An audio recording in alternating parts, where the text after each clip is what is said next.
मणिपुर गांव में सोनू और मोनू नाम के दो दोस्त रहा करते थे। सोनू बहुत ही मेहनती लेकिन मोनू आलस करके अपने खेतों में काम किया करता था। अरे वाह सोनू, मैंने सुना है इस साल तुम्हारे बहुत ही अच्छी फसल हुई है। काका, इस बार मेरी बहुत अच्छी फसल हुई है। फसल बेचने पर मुझे बहुत अच्छा मुनाफा होगा। बेटा, तुम्हारे खेत में कुल कितनी बोरी फसल हुई है? काका, 5 एकड़ जमीन पर कुल 200 बोरी हुई है। ठीक है काका, चलो अब मैं चलता हूँ, मुझे आज अनाज को बेचने के लिए जाना है। ऐसा कहकर रामू वहाँ से चला जाता है।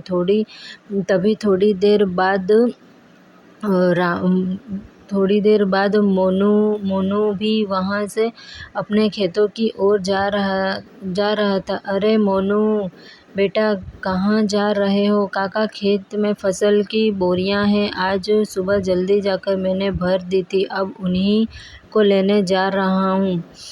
मोनू, तुम्हारे पास भी 5 एकड़ जमीन है ना, तो तुम्हारे खेत में इस बार कितनी फसल हुई है, बोरियां हुई है? हाँ काका, मेरे पास भी 5 एकड़ जमीन है और मेरी जमीन पर इस बार 1 एकड़ में 20 बोरियां हुई है, तो 5 एकड़ की 100 बोरियां हुई है। क्यों मोनू बेटा, तुम्हारे खेत में 100 बोरी की फसल ही क्यों हुई है? तुम्हें पता है तुम्हारा दोस्त सोनू है, उसके पास भी 5 एकड़ जमीन है। उसकी जमीन पर 200 बोरियां अनाज हुआ है, जबकि जहाँ तुम दोनों के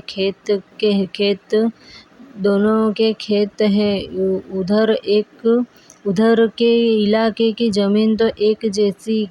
क्या कहा मेरे दोस्त सोनू के खेत में इस बार 200 बोरियां की फसल हुई है, लेकिन उसने तो मुझे बताया ही नहीं। अच्छा ठीक है काका, चलो मैं चलता हूँ। फिर शाम को मोनू अपने फसल बेचकर अपने घर लौट जाता है। घर पहुंचकर मोनू फसल के बारे में सारी बात अपनी पत्नी को बताता है। मुझे पता है आपको ज़्यादा बोरियां का नुकसान क्यों हुआ है, क्योंकि आप अपने दोस्त की तरह मेहनत नहीं करते, इसलिए आपको ज़्यादा बोरियां का नुकसान हुआ है। क्योंकि आपका जब मन होता है आप तभी खेत पर जाते हो, और अगर ऐसा ही रहा तो कैसे चलेगा? अरे भगवान, इसमें मेरी भी क्या गलती? मुझसे जितना होता है मैं वह सब कर लेता हूँ। अब मुझे तुम ही बताओ, मैं इसके अलावा क्या करूँ? आज आप अपनी ज़मीन को बेच दो और सोनू के पास वाली ज़मीन को खरीद लो। अगर सोनू की ज़मीन 5 एकड़ है तो आप भी पूरी 5 एकड़ ज़मीन को खरीद लो, और सोनू से कहो कि अब हम दोनों पूरे 10 एकड़ ज़मीन पर एक साथ मिलकर काम करेंगे, और जो भी मुनाफा होगा दोनों बराबर बांट लेंगे। हाँ, तुम यह बात बिल्कुल सही कह रही हो। मैं कल ही सोनू के पास जाकर इस बारे में बात करूँगा, और मुझे जहाँ तक पता है सोनू मेरी इस बात को टालेगा नहीं। फिर अगले दिन सुबह होने पर मोनू अपने दोस्त सोनू के यहाँ जाता है। भाई सोनू, कैसे हो तुम?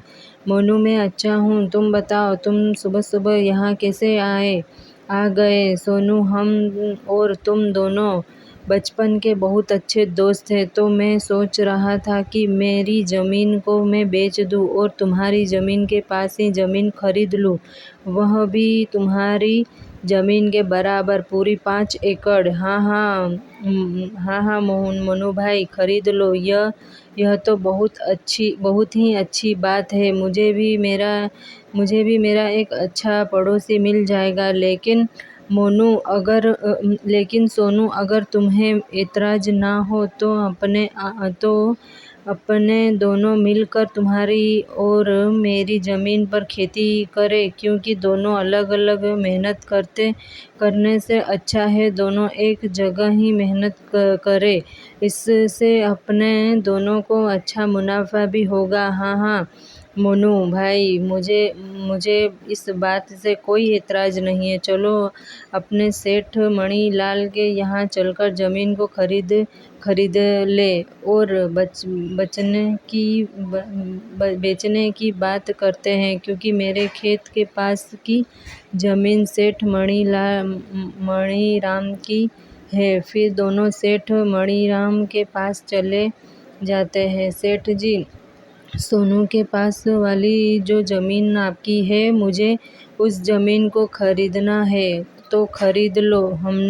हमने कब मना किया है, लेकिन ज़मीन खरीदने के लिए पैसे लेकर आए हो। दरअसल सेठ जी, बात ऐसी है कि मैं अपनी 5 एकड़ ज़मीन बेचना चाहता हूँ और सोनू के पास वाली 5 एकड़ ज़मीन खरीदना चाहता हूँ। तो खरीद लो, मुझे कोई दिक्कत नहीं है, लेकिन मेरी ज़मीन के बदले मुझे तुम्हारी ज़मीन और 5 लाख चाहिए। लेकिन सेठ जी, मेरी ज़मीन भी तो 5 एकड़ की है, आपकी ज़मीन भी तो 5 एकड़ की है, तो फिर आप मुझसे 5 लाख क्यों मांग रहे हो? देखो भाई मोहन, क्यों मांग रहे हो? देखो भाई मोनू, ज़मीन की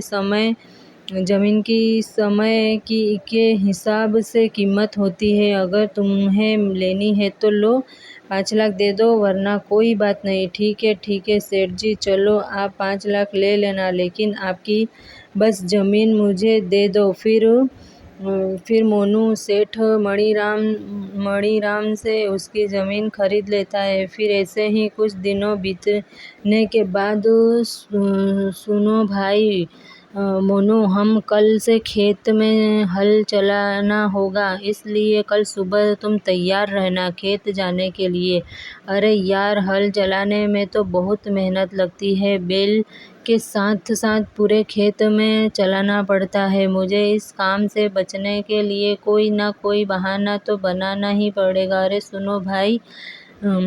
सुनो भाई सोनू, आज मेरी पत्नी के पिताजी का देहांत हो गया है और मुझे 12 दिन के लिए उनके वहाँ जाना पड़ेगा, और अगर मैं वहाँ नहीं गया तो अच्छा नहीं लगेगा। हाँ मोनू भाई, यह बात तो सही है।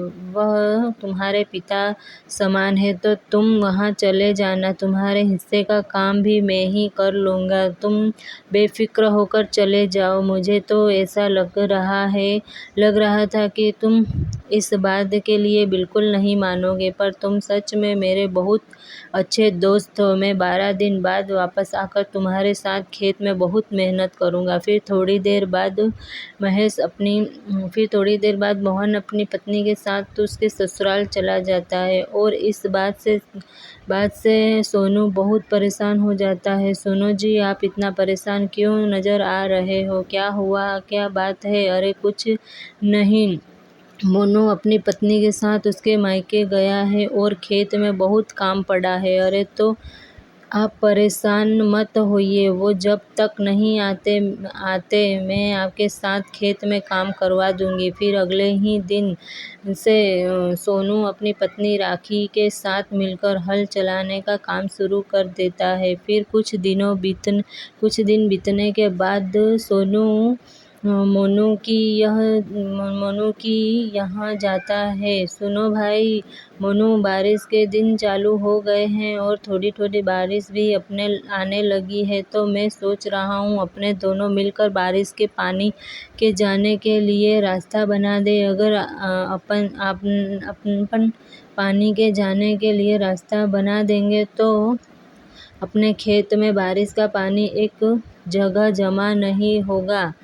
अरे लेकिन सोनू भाई, मुझे आज बहुत ज़रूरी काम है। अरे क्या हुआ मोनू भाई, इस समय तुम्हें ऐसा कौन सा ज़रूरी काम आ गया? अरे हाँ, मैं तुम्हें बताना तो भूल ही गया था।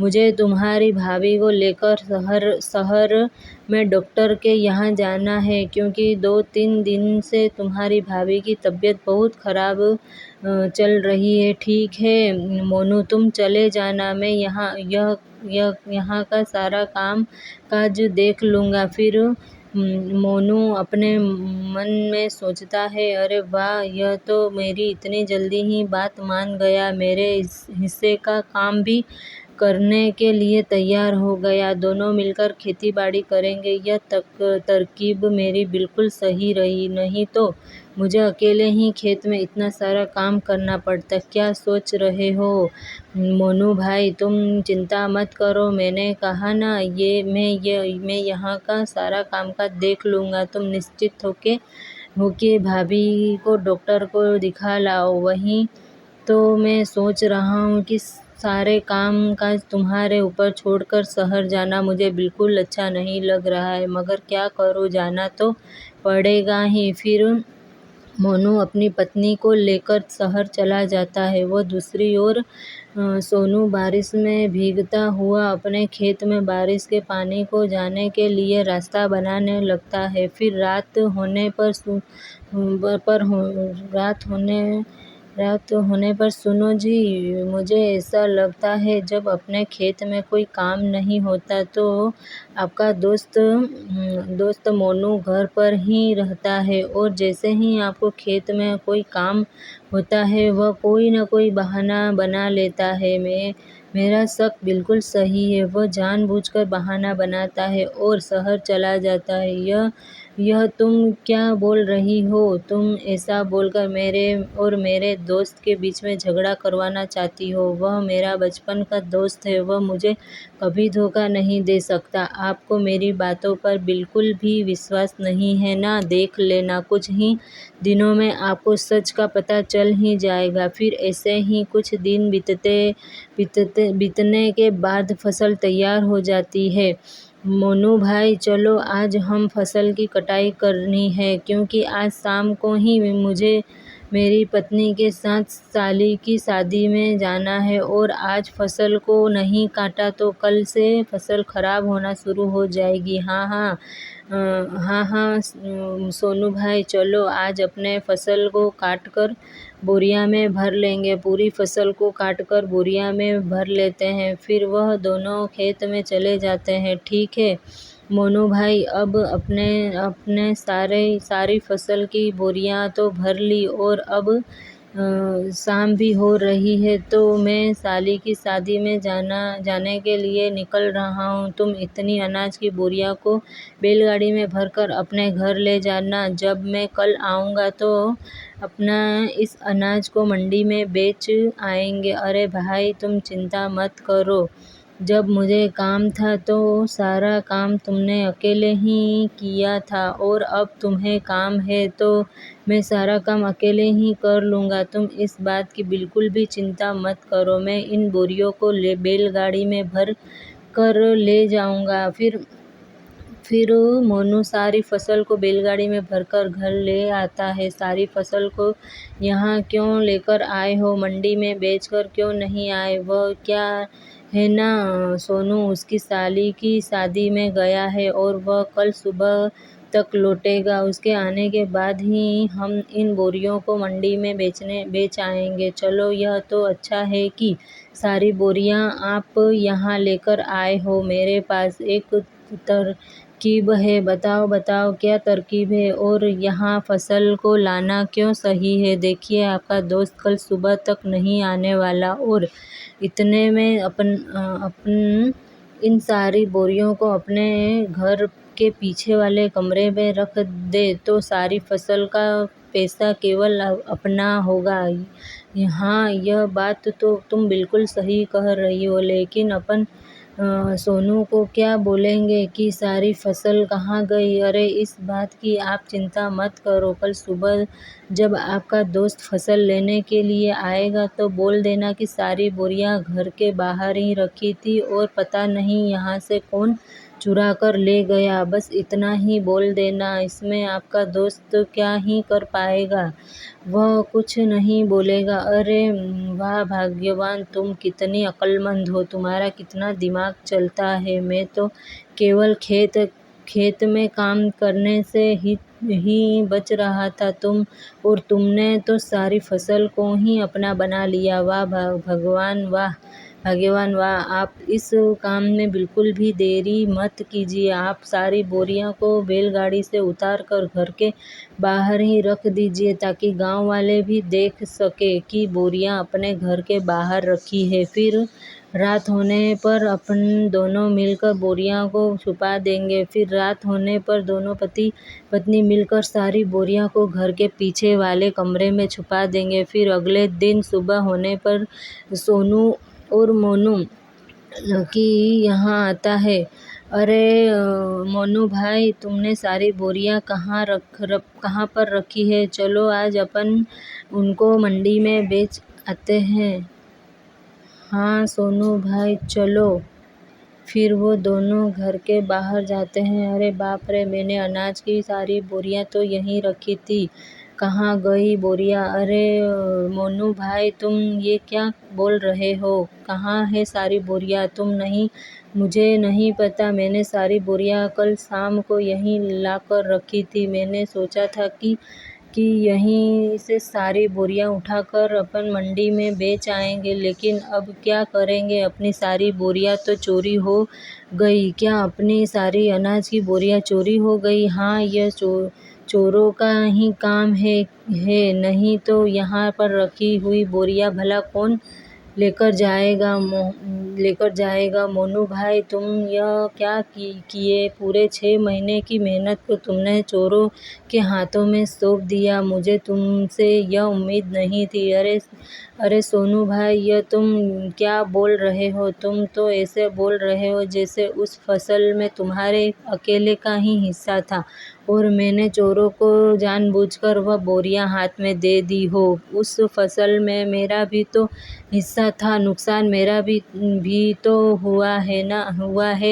हाँ, यह बात भी बिल्कुल सही है। चोर अपने दोनों का ही हिस्सा लेकर गए हैं। अपन दोनों को ही बहुत बड़ा भारी नुकसान हुआ है। चलो ठीक है, अब मैं अपने घर चलता हूँ। ऐसा कहकर सोनू वहाँ से अपने घर चला जाता है और घर जाकर चुपचाप बैठ जाता है। क्या हुआ जी, आप इतने उदास क्यों नज़र आ रहे हो? क्या बताऊँ मैं तुम्हें? फिर सोनू अपनी पत्नी को सारी बात बताता है। अरे तो कोई बात नहीं, आप चिंता मत कीजिए। अभी खेत में काम करने के लिए काफ़ी समय है। जब तक आप अपने घर के बाहर वाले आंगन में सब्जियां लगा कर उन्हें बेचने का काम चालू कर दो। हाँ, तुम यह बात तो बिल्कुल सही कह रही हो। मैं अब ऐसा ही हाथ पर हाथ धरा बैठा रहूँगा। घर बैठने रहने से कौन सा मुझे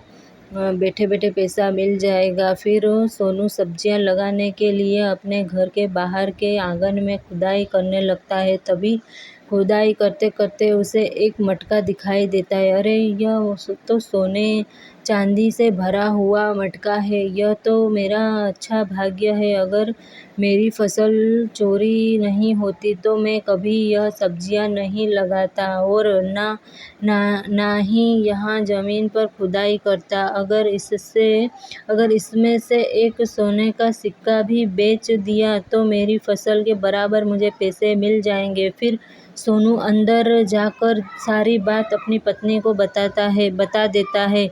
यह सब भगवान की ही कृपा है, क्योंकि आप बहुत मेहनती इंसान हो। मोनू का फसल हमेशा मेहनत का फल हमेशा मिलता है। और उधर दूसरी ओर मोनू सुनो जी, आज रात को अपना इस फसल को मेरे भाई के यहाँ ले जाएंगे और रात में वहीं रुक जाएंगे। फिर कल सुबह इस फसल को शहर में ही बेच देंगे। हाँ, तुम बिल्कुल सही कह रही हो, अपन ऐसा ही करेंगे। फिर रात होने पर मोनू और उसकी पत्नी दोनों उस कमरे में जाते हैं तो देखते हैं कि उनकी सारी फसल की बोरियां खराब हो चुकी है। अरे यह क्या हो गया? अपन ने इनको यहाँ छुपाने से पहले यह तो सोचा ही नहीं कि अगर फसल को थोड़ी भी हवा नहीं मिलेगी तो सारी फसल खराब हो जाएगी। यह सब तुम्हारी वजह से हुआ है। जो अपन को अपने हिस्से में मिलने वाला था, अब तो वह भी नहीं मिलेगा, चला गया अब अपने हाथ से सब कुछ। अब क्या करेंगे अपन दोनों, हमारा सब बर्बाद हो गया। अब तो दोस्त हम इस कहानी से यही सीख मिलती है कि हमें कभी भी किसी के साथ बुरा नहीं करना चाहिए, क्योंकि बुरा करने वाले के साथ बुराई ही होता है।